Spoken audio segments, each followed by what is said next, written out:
दिलेल्या सविस्तर माहितीसाठी। यापुढे कोणत्याही रुग्णाकडून अनामत रक्कम घेतली जाणार नाही।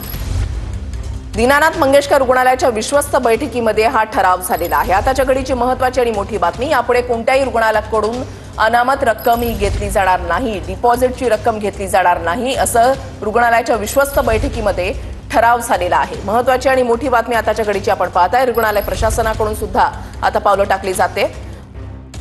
अजिंक्य आमचे प्रतिनिधी आमच्या सोबत आहेत, अधिक माहिती जाणून घेणार आहोत। अजिंक्य, या बैठकीमध्ये नेमके कोणकोणते ठराव झाले? खरं तर दीनानाथ रुग्णालयामध्ये सगळा हा गंभीर प्रकार समोर आल्यानंतर एका गर्भवती महिलेची प्रसूतीनंतर मृत्यू झाल्यानंतर हा दीनानाथ मंगेशकर रुग्णालयाकडून मोठा निर्णय घेण्यात आल्याचं आपल्याला पाहायला मिळतंय।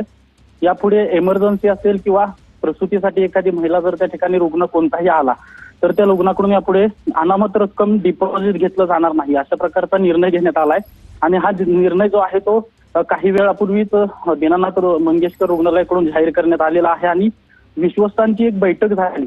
या बैठकीत हा महत्वपूर्ण निर्णय घेण्यात आलेला आहे। खरं तर प्रसूतीसाठी आलेल्या महिलेला डिपॉझिट भरता आलं नाही आणि त्यामुळे तिचा मृत्यू झाला। ही घटना घडल्यानंतर आता एक बैठक झाली आणि बैठकीत असा महत्वपूर्ण निर्णय घेतल्यामुळे आता गरीब आणि आर्थिक दुर्बल रुग्णांना याचा मोठा फायदा होणार आहे। नक्कीच, धन्यवाद अजिंक्य दिलेल्या सविस्तर माहितीसाठी।